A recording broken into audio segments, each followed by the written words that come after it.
ጥሩ ነው። እውነት ለመናገር እዛ ደርሰን አላየነውም። ብናየው ጥሩ ነበር። እኛም የድሮዎቹን ዘመን እንትን ማለት የአሁኑን ዘመን ደግሞ የማኮሰስ አይነት ነገሮች አሉና ወጣትነትን ከተጠቀምንበት የአባቶቻችንን ታሪክ ማምጣት እንችላለን። መልካም የሆነውን የአባቶቻችንን ታሪክ ካልተጠቀምንበት ደግሞ ቅድም እንደተናገርኩት ያው የራሳችን ምርጫ ነውና ለኔ ኋለኛውም ዘመን አሁን ያለውም ዘመን ሰው ነው አይደል? ያንን ነገር እንትን ማለት የሚችለው ማስተካከል እና እንትን ማለት የሚችለው ስለዚህ የሰው የራሱ አቅሙ ነው ብዬ አስባለሁ። ለኔ ስኬት ባለሁበት ሙያ ላይ ጥሩ ደረጃ ላይ መድረስ ነው ብዬ አስባለሁ። አሁን የጋዜጠኝነት እና ስነ ተግባቦት ትምህርት ተማሪ ነኝ። በጎን ደግሞ የራሴን ከዚህ ከሚዲያው ጋር የተገናኙ ስራዎችን እሰራለሁኝ ባለኝ አቅምና በተሰጠኝ ጸጋ አማካኝነት። ስለዚህ ለኔ ስኬት የሚገለጸው ባለንበት ነገር ላይ ለዛ ነገር ዋጋ መክፈል ነው ብዬ አስባለሁ። ምግብ አብስለን ለመብላት ምን እንጠቀማለን? እሳትን እንጠቀማለን። ነገር ግን እሳቱ እየነደደ ደግሞ እጃችንን ሆን ብለን ወደ እሳቱ መካከል ካስገባ ነው ወይም ደግሞ ወደዛ ነገር ውስጥ ከገባን እንቃጠላለን፣ ጥቅም አልባ እንሆናለን አይደል? ስለዚህ ማህበራዊ ሚዲያንም እንደዛ አድርገን መጠቀም አለብን። ለሚገባን ለሚያስፈልገን ነገር እንጠቀመዋለን። ከዛ ውጭ ለሆነ ነገር ደግሞ አንዳንዴ ዝም ማለት ማለፍ፣ እንደዚህ ነገሮችን ማዳበር አለብን ብዬ አስባለሁ። አዶኒ በህይወት ውስጥ ያስተማረ አንተን የለወጠ ትልቁ ነገር አለ ወይም ደግሞ የተማርኩበት ነገር አለ ብለህ የምታስበው? ለዚህ ዘመን ወጣቶች አብዛኛው እየባከነው ላለው ወይም ደግሞ ተስፋ በመቁረጥ ወይም በተለያዩ ፖዚሽኖች ውስጥ የሚገኘውን ወጣት ያስተምራል ብለህ የምታስበው ትምህርት ወይም ቃል አለ? ወይም አንተን ያስተማረህ የገነባህ ያነጸህ ቃል አለ ወይም ትምህርት አለ? ለወጣቶችስ የምታከፍለው ይኖር ይሆን? በህይወት ውስጥ ብዙ አይነት አንተ ልትማርባቸው የሚገቡ ሁነቶችን ታሳልፋለህ። አሁን እኔ በተጓዝኩበት ትንሽ እድሜ ሁኔታዎች ውስጥም በጣም በርካታ የሆኑ የሚያስተምሩኝ ነገሮች ይኖራሉ። ትልቁ ነገር ግን ለወጣቶች ይልቁንም ደግሞ በእኔ እድሜ ክልል ላሉ ሰዎች የምመክረው ነገር ምንድን ነው? በየትኛውም ሁኔታ ውስጥ ነው መንፈሳዊነት ወይም ደግሞ ይሄ የሃይማኖት የሚያዛቸውን ተግባራትን መፈጸም ትልቁ ጉዳይ ነው ብዬ አስባለሁ። በማንኛውም ሁኔታ ውስጥ ያሉ ሰዎች ይህንን ከያዙ ውጤታማ መሆን ይችላሉ። በተለይ ደግሞ አሁን ባለንበት ዘመን ሰው በብዙ ነገር ቅድምም እንደጠቀስኩልህ በግሎባላይዜሽን በተለያዩ ነገሮች ሀሳቡ የተጠመደበት በጣም በብዙ ነገር ሀሳቡ የተወጣጠረበት ዘመን ላይ እንገኛለን እና ይህን ዘመን ማምለጫ ዋነኛው መውጫ መንገድ ብዬ የማስበው ከፈጣሪ ጋር ከእግዚአብሔር ጋር መገናኘት ነው። ወጣቶች ይህንን ካረጉ የማይሳካ ነገር የለም። ሁሉም ነገር ይሳካል፣ ጥሩ ደረጃ ላይ ይደርሳሉ ብዬ አስባለሁ። አሁን ላሉ ወጣቶችም ላስተላልፍ የምችለው መልእክት ምንድን ነው? ብዙ አይነት ፈተናዎች በህይወታችን ውስጥ ሊገጥሙን ይችላሉ። ልንወጣቸው አንችልም ብለን የምናስባቸው ፈተናዎች ሁሉ በህይወታችን ውስጥ ይኖራሉ። እነዛን ፈተናዎች ማለፍ የምንችለው ግን ትናንት የነበሩ በዛ ውስጥ ያለፉ ሰዎችን መመልከት ስንችል፣ ከዛ በተጨማሪ ደግሞ ፈጣሪን እግዚአብሔርን ይዘን ደግሞ ጥሩ ደረጃ ላይ እንደርሳለን ብለን ካሰብን ያንን ነገር ማለፍ እንችላለን ብዬ አስባለሁ እና መውጫ መንገዱንም ያመቻችልናል ፈጣሪ። የሆነ የገባንበት በጣም ከባድ ምስቅልቅል የሆነ ህይወት ውስጥ ገብተን ሊሆን ይችላል። ነገ እንወጣለን ብለን ማሰብ አለብን። ነገ የተሻለ ቀን ነው ህይወታችን ላይ የሚመጣው። ነገ ጥሩ ነገር ሀገራችንም እኛም ጥሩ ነገር ይኖረናል ብለን ካሰብን አሁን ካለንበት ጊዜ አሁን ካለንበት ችግር ውስጥ መውጣት እንችላለን ብለን ያንን ሐሳቤ ከያዝን መውጣት የማንችልበት ምንም ምክንያት የለምና ትልቁ ነገር አይምሮ ላይ መስራት። አይምሮአችን ላይ የሰራነው ስራ ለነገ ትልቅ ስንቅ ይሆነናልና ያንን ማሰብ ያንን መያዝ ይጠበቅብናል። በተለይ ግን በተለየ መልኩ ልናገር የምችለው ነገር በተለይ ወጣቶች ከዚህ ከመጤ ባህል የምንለው የፎሪን ካልቸር ዲፔንድ እየሆንን እንገኛለን እና ከዛ ነገር መራቅ።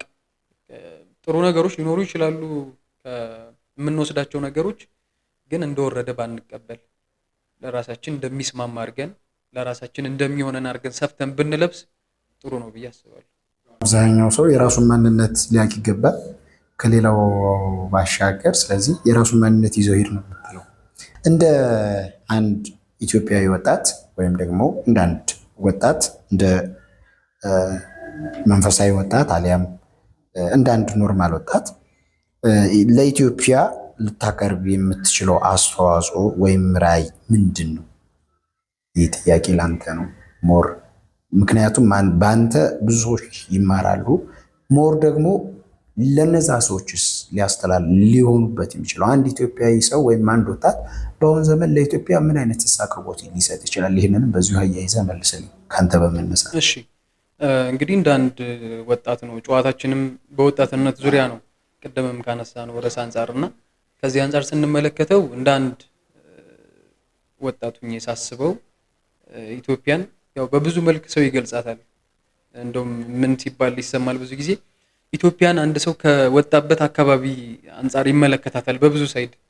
አሁን እኔ የማይባት የራሴ የሆነች ኢትዮጵያ አለች፣ ውስጤ ያለች ኢትዮጵያ አለች። አንተም ቢሆን የሆነ ኢትዮጵያን ስታስብ አይምሮ ላይ የሚከሰት የሆነ ነገር ይኖራል።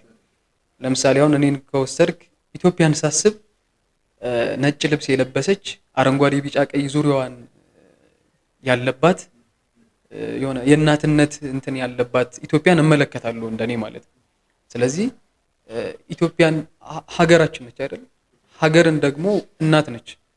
እንደ እናት ሆና እናት ስታሳድግህ ችግር ይገጥማታል፣ ደስታ ይኖራል በህይወቷ ውስጥ።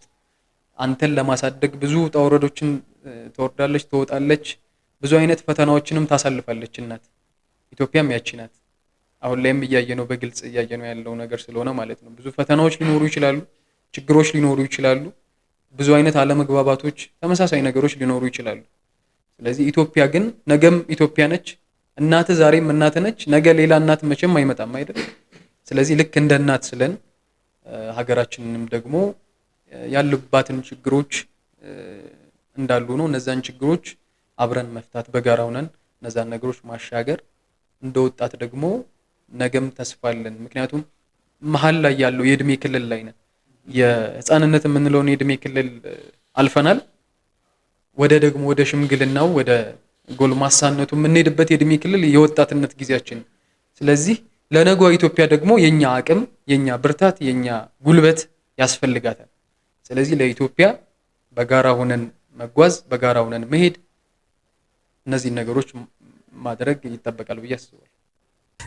ወደፊት እንግዲህ በ10 ዓመት ውስጥ ወይም በ20 ዓመት ውስጥ ራስህን የት ላይ ታገኘዋለህ ወይም የት ላይ ታየዋለህ? እንደዚሁም ደግሞ ለዛሬ ወጣቶችስ አንድ ምክር ስጥ ብትባል ወይም ደግሞ ለነሱ የሚሆን አድቫይስ ሊያደርጋቸው የሚችል ምክር ስጥ ብትባል ምን አይነት ምክር ትለግሳቸዋለህ? የዛሬ 10 ዓመት እንግዲህ እኔን የት ጋር ልታገኙ ትችላላችሁ? ምናልባት እንግዲህ የፈጣሪ ፍቃድ ከሆነ በአንድ ትልቅ የሚኒስትሪ ሚዲያ ሊሆን ይችላል። እንደዚህ አይነት ነገሮች ላይ በዚህ ከሚዲያና ተያያዥ ጉዳዮች ላይ የሚሰራ ድርጅት ሊሆን ይችላል፣ ተቋም ሊሆን ይችላል። እዛ ውስጥ ሆኜ ምናልባት ሆስት እያደረኩ ምናልባት አንከር ሆኜ ዜና አንከር እንደዛ ልትመለከቱኝ ትችላላችሁ። ያው የፈጣሪ ስራ ነው። ስለዚህ ዛሬ 10 ዓመት በዛ አይነት የህይወት ሁኔታ ውስጥ ምናልባት ልገኝ እችላለሁ ብዬ አስባለሁ። ከዛ በተረፈ ደግሞ ለጠየቀኝ ለወጣቶች ቅድምም እንዳልኩት ማስተላለፍ የምፈልገው ነገር ምንድነው? መስራት እንችላለን፣ አቅም አለን። የተሰጠንን ጸጋ፣ የተሰጠንን አቅም ወደ ተግባር እንለውጠው። ለነገ ብለን አንቀመጥ። ነገ የሆነ ነገሮች ይስተካከላሉ ብለን ዛሬ ላይ መስራት ያለብንን ነገር ሳንሰራ አንቅር። ዛሬ ላይ እንሞክር፣ እንጣር። ዛሬ ላይ እንነሳ። ዛሬ ላይ ለመስራት እንሞክር። በዛ ሙከራችን፣ በዛ ጥረታችን ውስጥ ደግሞ ነገ ጥሩ ነገሮች ሊመጡ ይችላሉ ማለት ነው። ስለዚህ ብዙ አቅም አለን፣ ብዙ ጸጋ አለን። እነዛን ጸጋዎቻችንን እናውጣ፣ እናሳይ የሚል መልእክት አለ።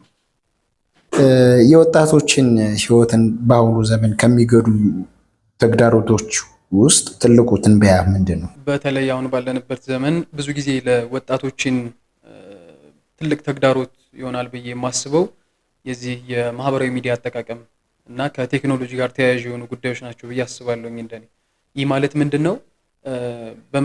በዛኛው ቅድም በጠየቀኝ ጥያቄ ላይ እንደገለጽኩት እንትኑን ይሄ ማህበራዊ ሚዲያውን ለበጎ ዓላማ የሚጠቀሙ ሰዎች እንዳሉ ሆነው ነገር ግን ለራሳቸውን ዓላማ ብቻ ለማሳካት በኔጌቲቭ መልኩ ደግሞ የሚጠቀሙ ሰዎች እየተበራከቱ መጥተዋል። ስለዚህ ሰው ይጠቅመኛል የሚለውን ያስተምረኛል የሚለውን መርጦ መከተል አለበት ብዬ አስባለሁኝና በተለይ ለወጣትነት ጊዜ ላይ ይሄ እሳት የምንለው ባህሪ ነው እንደውም በቤተክርስቲያን አስተምሮ እሳትነት ያለበት የሆነ በጣም ነገሮችን አግሬሲቭሊ ለማከናወን ብዙ ነገሮችን ደግሞ አቅም አለን ብለን የምናስብበት የእድሜ ክልል ነውና በዚህ እድሜ ክልል ላይ ነገሮችን ከብዙ አንግል ማየት አለብን። በአንድ አይነት አስተሳሰብና በአንድ አይነት እይታ ውስጥ ሆነን ታጥረን ማሰብ አለብን ብዬ አላስብም። ስለዚህ ከዚህ አንፃር ለወጣቶች ትልቁ ተግዳሮታቸው ቴክኖሎጂ፣ ማህበራዊ ሚዲያ አጠቃቀም እነዚህ ነገሮች ናቸውና እነዛን በአግባቡ ከተጠቀምን ውጤታማ እንሆናለን።